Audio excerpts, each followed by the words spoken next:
name is Reg Lewis, founder, architect of the crawl space, also known as Mr. Shh.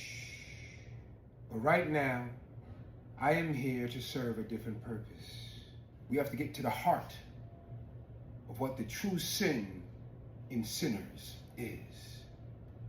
So before we discuss what the true sin of sinners is, I want to make it clear that I absolutely love this movie. And I loved it just as much as anyone who went to see it at least 3 times in the first 2 weeks that it came out. Not ashamed to say. But the reason why I had to see it that many times comes down to one scene, one magical scene that's not the scene you probably think I'm talking about. Now you may think I'm referring to the scene in the juke joint when the ceiling incinerates behind the spiritual force generated by Sammy's voice as it conjures the past and the future, uniting it with the present together in a scene of extraordinary magic ritual. Well, if you think it's that scene, then you're wrong. The scene I'm referring to is the scene towards the end of the movie, kind of right before the closing credits, when Sammy, after going through that entire traumatic night at the juke joint where he had to lose his Pearline to the vampires, we basically see Sammy driving his way back to his father's church. But Sammy knew that he had to stay true to himself. And he holds this guitar, this part of the fretboard by his heart, because he knows he has to go in his own direction.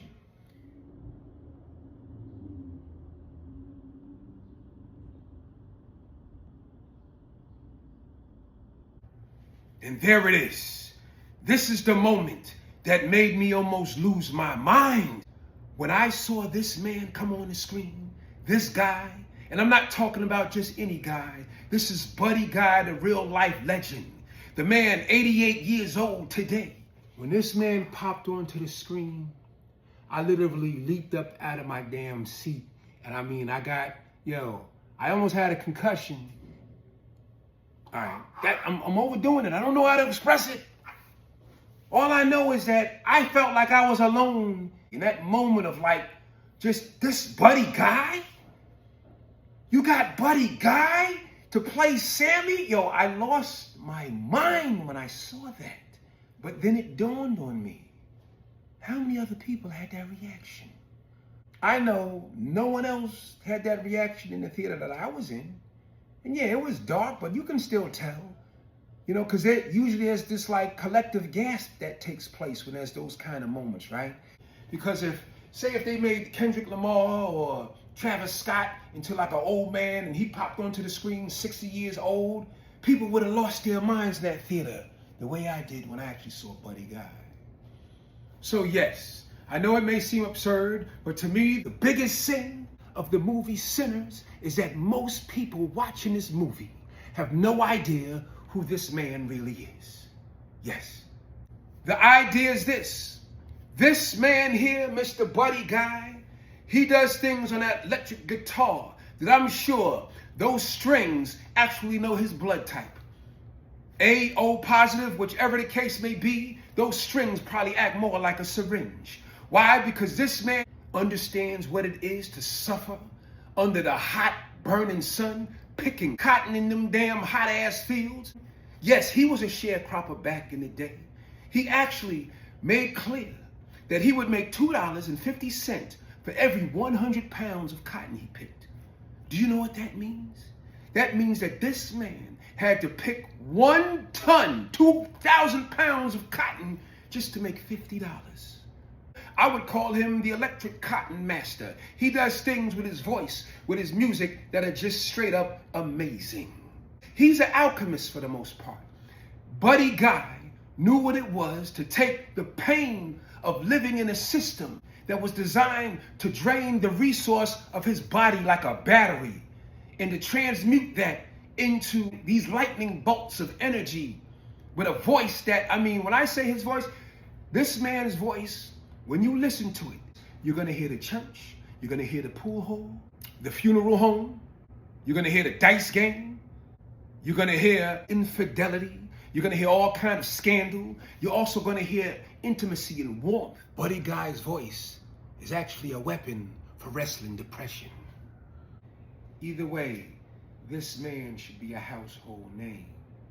This man should be a name that holds every house hostage whenever you put on his music and you listen to what he does with those strings.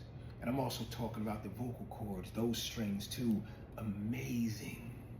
So what I simply wish to do right now is introduce you to 2 or 3, maybe even 4 videos that give you a taste of this man's majesty. Buddy Guy, not just an actor, not just an extra in the movie, but actually a real live living legend.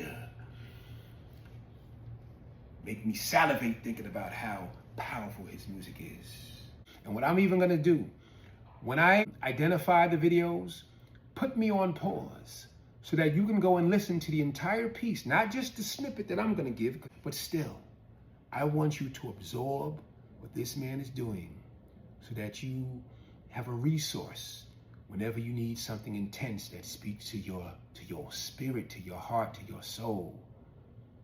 That way, you really know how amazing that this bit of casting was in Sinners. So, without further ado, please, let's go into the crawl space and understand the true meaning of the blues. So as said, this video here came from a documentary called Chicago Blues 1972. I just want you to listen to the opening sounds of his voice. Here we go. The first time I met the blues, you know I was walking down the woods. Yeah, the first time I met the blues, baby, yeah. Oh, so this is what I'm saying. He's talking about the first time he met the blues. I'm talking about maybe this is the first time you're really meeting Buddy Guy. If you know him, trust me, you know him. But either way, that was video number 1. Let's go to a second video. Okay, this second video, Buddy Guy and one of his main partners that he would play with all the time, Junior Wells at Montreux. All right, so here we go. Let's take a listen.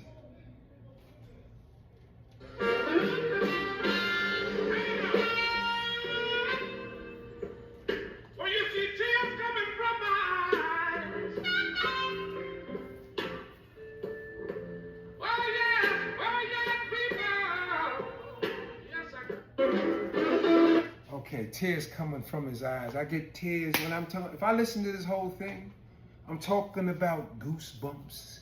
It's like you'll have your own farm on your arm. You could actually like kind of sell goose eggs or whatever it is that gooses produce. All right, that's a little bit over the top. The goosebumps will be there. Take another listen to something else. Here we go. All right, here we go. Next clip. Buddy Guy, 1969 with Jack Bruce and Buddy Miles. But another Buddy. Oh man. You know, I always love hearing that anecdote. Speaking of Buddy Guy's impact on the music scene, there's that amazing anecdote where we talk about how this guy right here, Buddy Guy, is the guy who would make Jimmy cancel his own gigs, miss his own dates, so he can go cop the music of this man right here. All right? Now, here we go. Let's hear this clip.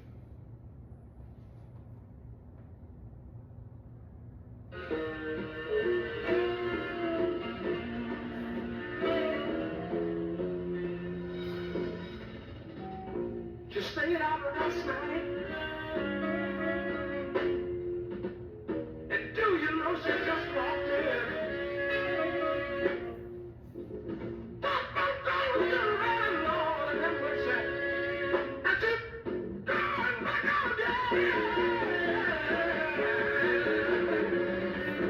It's your turn right now,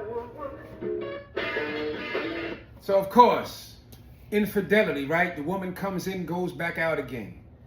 This is the blues, ladies and gentlemen. make sure you listen to the clip all the way through. That's all I really have to say about this movie, about this topic, about what I believe the greatest sin of sinners is. And I hope, whether you agree or not with me, I hope I've introduced you to a new voice, a new musician, someone that I know has a great meaning for me and perhaps can have some meaning for you. So with that being said, thank you for spending time with me. I'm Reg Lewis, aka Mr. Shh, and I look forward to seeing you again sometime soon in the crawl space.